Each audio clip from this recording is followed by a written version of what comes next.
My friends, welcome Hey, to hey, another hey. episode of Raleigh's Roast. I'm here with Josh Merritt, and we are going to talk about life today. Right after this intro. That was the best intro I've ever done, Josh. How does that feel to know Sounded damn that I good. actually, man, it's like I woke up this morning and thought, I'm going to be the best podcast host in the entire world. Just pissing excellence, man. And I woke up this morning and I just pissing excellence, just like they do, just like Will Ferrell did on Talladega Nights. I think that was Talladega Nights, wasn't it? Yeah, man. Oh, yeah. You're a movie buff. Everybody, this is Josh Merritt. I'm Hello, excited to how's talk everybody to you, doing? Josh. Thank you Where guys are for you having from, me man? on. I'm from Owensboro, Kentucky. That's where I still call home Dude, as well. So I thought you were Nick, who kind of introduced us, told me that you were from Kentucky as well. So you can't see this, I don't know, but people can right now. I've got a Kentucky Bourbon Barrel Ale shirt on, There you which go. is one of my favorite beer companies. And if you haven't had it, you should have it. Oh, yeah, for sure. So you're from Owensboro. I'm from Owensboro. Have you always lived there? I have. I'm from about 30 minutes. I'm actually from about 30 minutes east of here, but I've lived in Owensboro for most of my life. Yeah. Dope. Okay, so I read some stuff a little bit about you, and I think one thing that we might share in common is you sound, or at least in your bio, and you look like a Chris Stapleton fan. Am I right? Yeah, I love Stapleton, man. I've everybody says this, of course, but I've been following Stapleton. You got that beard, man. Longer than like anybody. But everybody I know says that they've been following him already. But yeah, I was following him like as before, right as he was Steel right as he was getting into the Steel Drivers, even like when he was, just a songwriter in town and stuff, man. Amazing. Yeah, dude, my friend who I was in one of my bands with saw him. You know his rock band, the Johnson Brothers? Yeah, man. Yeah. Okay, well, my friend saw them in concert, and like 30 people were there. And after the show, Chris Stapleton walked up to my friend and was like, "Hey, man, what's your name?" And my friend was like, "Duke." And Chris Stapleton was like, "Cool, man. See ya." I always thought that story was really funny. That sounds right. Me and my dad, I got introduced to him and his music. I grew up on bluegrass and even learned to play music, with a family bluegrass band. So me and my dad it's kind of our connection. And we used to go down. Really? We used to go down to Nashville though, just like this is before I was playing regular. But we used to go down to Nashville like once a month, kind of just father, son, and just, have fun, try to go catch a show or something. But we were big fans of the Station Inn down there for the bluegrass music. And so we would just roll into town, not even look who was playing, and just go catch who was ever at the Station Inn a lot of times. And some friends told us that the Steel Drivers were playing over there at the Station Inn. And actually at the time, they did like a monthly regular gig. So they played like the third Friday of every month or something like that. And we found out about it. Wow. And we heard them. And of course, they were incredible. And we went every month. Like literally, we just made it our thing. We went down there and seen the Steel Drivers the third Friday of every month. That's so cool. Yeah, but that's so cool, man. But you've been to the Station Inn.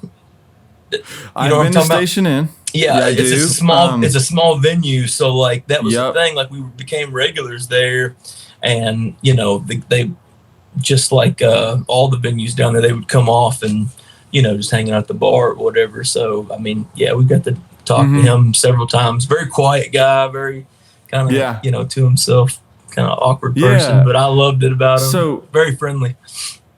Yeah, man. So you mentioned that you were in a family bluegrass band. Yeah, man. So you play guitar. What did your dad play, or did you play more than guitar? No, I didn't. I came in when I was 7, I guess. We went to this. My dad's one of 14 children, by the way. There was 9 boys and 5 girls, and wow, I think dude, my 9 of them played 11. instruments. Oh, no kidding. Okay, so we dude, share a big family. Anyways, keep going. I think 9 of them at least played an instrument of some kind, or sang. So my dad and his brothers used to get together like on Saturday nights at one of their houses, you know, in the garage or whatever, and have these big just jam outs in the garage, and they bring the kids over or whatever. So when I was probably 7 years old, we went to one of these, and I went to 1,000 of them growing up, and I guess I was about 7 years old, and it was the first time I could ever remember paying attention. And my Uncle Curtis played an upright bass, and I don't know, I just got sucked into it. And I told my dad, I was like, I want to learn how to play one of those. And you'd have to know my Uncle Curtis, but he's so nonchalant. He was like, well, take the damn thing home with you then. And hell, we loaded it up the back of the truck, and my dad taught me how to play it. So I started, my first instrument I ever learned to play was an upright bass. And I had to stand, I had to stand in a chair. Instrument to start. I had to stand in a chair to play it. I was so small when I started playing it. So wow, man, my first was piano, but upright bass, that's quite a hard one to be the first. So so you started doing that. Did you ever think like, well, I'd love to hear how you got to where you are now, like as far as, I know you weren't doing music before. What were you doing before you did music? Because you're doing music for a living now, right? I am, yes. I worked as a heating and air technician before this. I was a licensed heating and air technician, and that's what my dad does. That's what my dad does for a living. So I kind of I came right out of high school, and just kind of jumped into that. He didn't want me to, you know. It's kind of it would seem like, you know, since I followed in his footsteps, that he, you know, would have coached me into it, but he didn't want me to. My dad's always wanted me to play music. I was very blessed to grow up around somebody that he played music and had to join the workforce or whatever, and never, you know, got to do kind of the things that he wanted to do. So he always pushed me to play music, more so than myself even sometimes. So, which is very backwards from the way a lot of my friends, you know, had it, you know. But I jumped out and wanted to make some money out of school. So I got into heating and air and did that for 6 years. Got my license and certifications in it, and by the time I was 23, I like had my own service truck and stuff, and came up in the company quite a bit. And but I'd also, about the time I turned 21, I guess, I started at night going out and playing around town, you know, when I could, open mic nights, and eventually picking up shows of my own. And it became this thing where I was playing music, you know, 3 nights a week or whatever, and then having to roll into work hungover and, you know, 3 hours of sleep or whatever it might be, to go do my day job. And I was young enough that for a while it didn't matter much. And funny story, my boss at Acme, where I worked, I came in one time and I had to look god awful, and I came in and he said, boy, you're going to have to make a decision one of these days on, you know, either getting to work or going out and doing this. And he was saying it kind of leaning toward like, you need to, you know, quit the playing music and get serious about this work.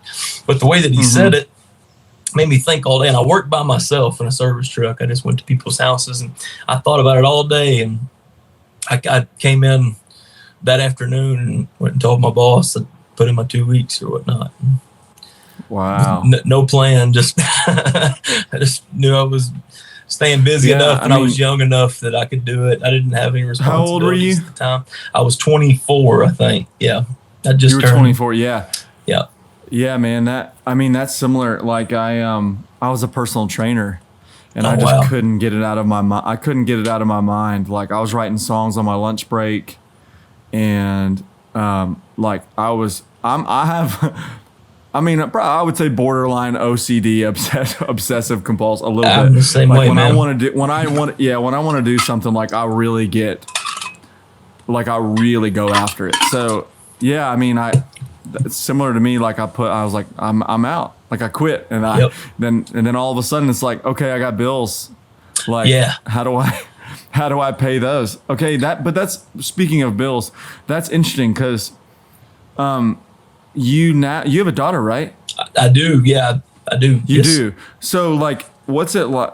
I mean, dude, what's that like having to, because I know how hard it is to make a living, like doing music. So what's it like, knowing that you have a daughter and you're still chasing this kind of dream. And I would just love to hear about that. I stay pretty busy, man. And honestly, I venture out when I can, and we'll go do just one-off runs and stuff from out of here. But I stay pretty close to home. And if anything, I'll say that having a daughter has kept me from just jumping in the pool of jumping straight into the artist role, as more than I have. I mean, I definitely have and have a foundation there or whatnot, but I've had to stick to regular routes. I've had to play the entertainer role a lot more than the artist, to get the shows, to stay busy, to make sure that that's coming in. And then on the back end of that, I've always said, like I have a kid to feed, if I want to do this and also be able to, make sure that she's not doing without is very important to me. So, to me, you don't have as many options sometimes as somebody that wasn't in that position. You know what I mean? You take shows that maybe you wouldn't take, if you had the choice more so.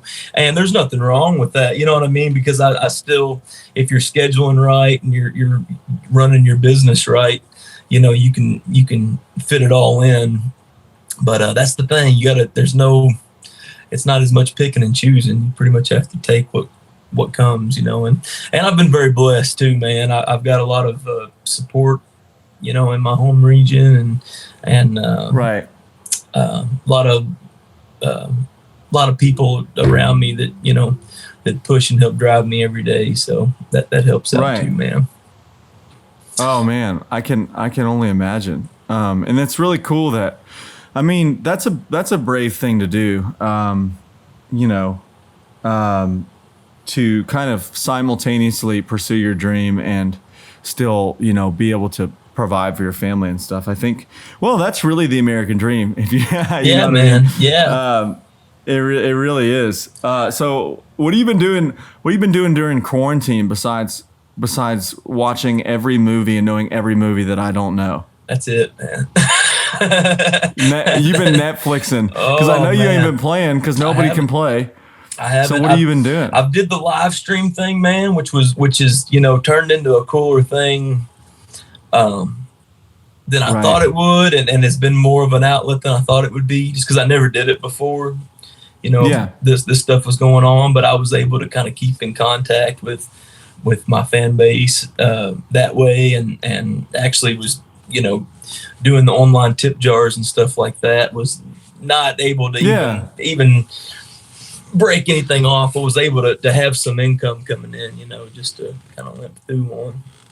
So, but yeah, man, that's about it musically though, man. Creatively, I've had a lot of people ask me, like, oh, I bet you've probably wrote a ton of songs during this time. You've had all this time. And I haven't, man. I got the blues really bad after, after about a month into this thing. And I think it was from, like I said, I stayed very busy, and before this thing hit, I was fortunate to have 3 or 4 shows a week, steady, every week. So it just felt like, and when I don't have shows, I'd have my daughter, and I have her pretty much on a full-time basis. And so it just felt like going from a full sprint to just a screeching halt. And I think, that had an effect on me, man. Just I don't do, and I know it has a lot of people, but I don't do good sitting still, especially when you got that momentum going, just moving all the time and being around new people all the time and new faces all the time. And it didn't sit well with me, man. Man, me neither. That's why sometimes late at night, you just find me in the bathroom with a family-sized box of Cheez-Its. Dude, I'm telling you that. And it would just, and you wake up with shame, regret, and you just repeat. And then you binge watch your Netflix show. Man, I just described the saddest life ever, but that was my quarantine life. Dude, you just described me in a nutshell, because, especially early on, man, I tried to, follow the rules and do my part as much as possible. So I locked the door, pulled the shades. Me too. Probably more so than I should have. You know, I probably should have took care of myself a little better and went and didn't walk outside. Yeah, man. I hadn't, you know. Yeah, man. So I started working out inside though. I started doing so because I was like, man, I'm going crazy. Yeah, man. I'm going crazy. But hey, you know, here we are. We made it through. We got it, man. So okay, so you're back to it. Pretty well. Before we kind of wrap it up, I want to know what like, do you you've recorded music, right? Or have you not recorded music yet? Man, I've been floating probably the last 3 years on a live album that I did, which was pretty, did pretty decent for me. But in that 3 years, I've also been recording an album at the compound, at the Nashville compound with my friend Shannon Lawson. He produced the record for me, and we recorded an awesome record that I just finally finished and put the cap on and you know got mastered in November. And we had plans. I had a whole plan put together, the whole team put together to put the thing out in March. Literally, like we were going to put it out 2 weeks before all this hit, and we were going to continue in on it and just go ahead and do it. And I pulled the plug on it. I said, no, I got a bad feeling.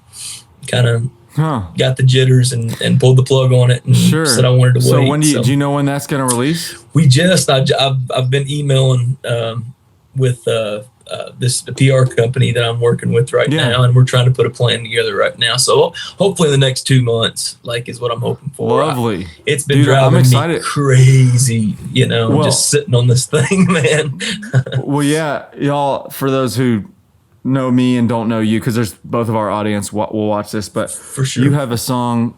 I listened to the song Nashville, the live version. Yeah, man. And it's really cool because it's musical. It's like, I can definitely tell that like you're a bluegrass dude because you're doing different things as far as like chords and parts, and I respect that a lot. I think it's right on, man. Thank you. I think it's cool. Yeah. I can tell that it's musical, and I know that you know what that means, but a lot of people out there, like when I say musical, I mean like it's not just the same 4 chords that everyone uses. It's like a little bit more complex. Like, you know, like, I don't know, a good person to say that's musical would be like the Beatles.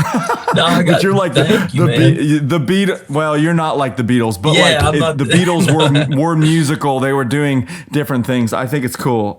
So much respect to you, my friend. You know, if anything, this album, it's crazy because we put that live record out. Right, I think it's been 3 years ago, and we've been working on this one ever since. So, you know, I feel like I'm a totally different person, you know, than where I was with that live album or whatnot. And that's been the good part about it, I think, working on this album for 3 years, is that I got to grow during that time. And by the time we got done with it, man, I had a record that I was proud of, that I thought was original. It's a concept album as well. I'm really excited that we got to make that work, and that it, you know, we pulled it off that way, and we got to work with some really cool people on the record too. So it was amazing.